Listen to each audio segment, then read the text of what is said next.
নমস্কার বন্ধুরা, আপনারা দেখছেন voice of Bankura, presented by S sir physics, Bankura সেরা ফিজিক্স কোচিং সেন্টার। অবৈধ ঘোষণা করেছে, আপনাদের অ্যারেস্ট করা হলো। চলুন।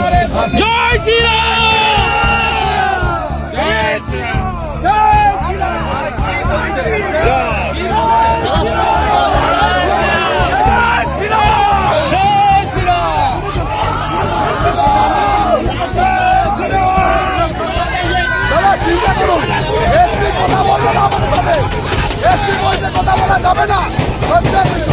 রাজ্য জুড়ে রাজনৈতিক হিংসার আরেকটি ভয়াবহ ছবি উঠে এলো বাঁকুড়ার ইন্দাস থেকে। বিজেপি কর্মীর দাদাকে রাস্তায় ফেলে পিটিয়ে খুনের অভিযোগ উঠল শাসক দলের আশ্রয়প্রাপ্ত দুষ্কৃতীদের বিরুদ্ধে। এই ঘটনার প্রতিবাদে আজ উত্তাল বাঁকুড়া। অভিযুক্তদের গ্রেপ্তার ও দৃষ্টান্তমূলক শাস্তির দাবিতে বাঁকুড়া জেলা পুলিশ সুপারের কার্যালয়ের সামনে জোরালো ধর্ণা কর্মসূচিতে বসেছিলেন বিষ্ণুপুর লোকসভার সাংসদ সৌমিত্র খা। ইন্দাস থানার অন্তর্গত খট্টনগর গ্রামে বৃহস্পতিবার রাতে ডিম কিনতে বেরিয়েছিলেন সুজয় রং। অভিযোগ, সেই সময় স্থানীয় দুই তৃণমূল কর্মী নয়ন ও পিন্টু রায় তাকে ঘিরে ধরে বেধড়ক মারধর করে। রাস্তায় ফেলে দিয়েই চলতে থাকে হামলা। গুরুতর জখম অবস্থায় তাকে ইন্দাস ব্লক প্রাথমিক স্বাস্থ্য কেন্দ্রে নিয়ে গেলে চিকিৎসকেরা মৃত বলে ঘোষণা করেন। মৃতের ভাই প্রসাদ রং বলেন, আমি বিজেপি কর্মী বলে আমাদের বারবার হুমকি দেওয়া হচ্ছিল। আমাকে না পেয়ে আমার দাদাকে রাস্তায় ফেলে মেরে ফেললো। আমরা বিচার চাই। এই ঘটনাকে কেন্দ্র করে এলাকায় ছড়িয়েছে তীব্র উত্তেজনা। মৃতের পরিবারকে সঙ্গে নিয়ে থানায় যান স্থানীয় বিজেপি বিধায়ক নির্মল কুমার ধারা।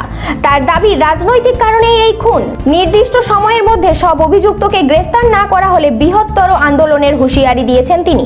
আর সেই আন্দোলনেরই অংশ হিসেবে আজ বাঁকুড়া জেলা পুলিশ সুপারের দপ্তরের সামনে ধর্ণা কর্মসূচিতে বসেছিলেন বিষ্ণুপুর লোকসভা মাননীয় সাংসদ সৌমিত্র খা।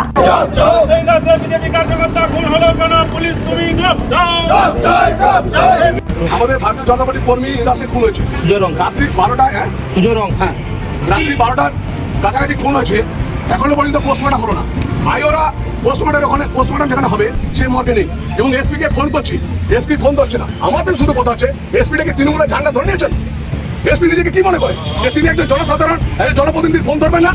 আমরা আজকে দরকার হলে ওই 3 জনকে অ্যারেস্ট না করবে এবং হায়দার আলী যে ইন্দাসের ওখানে যে ফাঁড়িতে যে দায়িত্ব আছে আকুই, ওই হায়দার আলী বলে একজন আউটপোস্টে সার্ভিস করে, তিনি এই সমস্ত উদ্যোক্তার মানে টাকা পর্যন্ত ইমিডিয়েট অপসারিত করা হোক। এসপি এসে নিজেকে কথা দেয় অ্যারেস্ট করা হবে, ততক্ষণ পর্যন্ত আমরা এই অবস্থান সরবো না। কারণ এসপি কোনো মতেই সেদিন দেখলে ডিস্ট্রিক্ট ম্যাজিস্ট্রেট ডিএম সেটাও তৃণমূলের চামচা, সে পর্যন্ত আমাদের এমএলএদের সঙ্গে দেখা করেনি।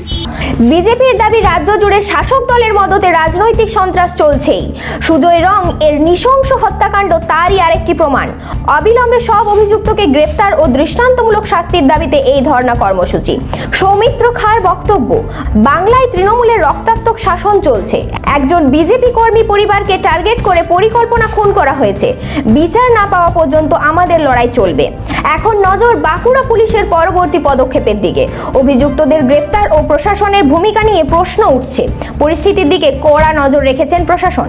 এই ধরনের গুরুত্বপূর্ণ খবর সবার আগে পেতে আমাদের চ্যানেলটি সাবস্ক্রাইব করুন আর ভিডিওটি শেয়ার করতে ভুলবেন না। আপনার মতামত কমেন্টে জানান আর লাইক শেয়ার করে ভয়েস অফ বাঁকুড়ার পাশে থাকুন।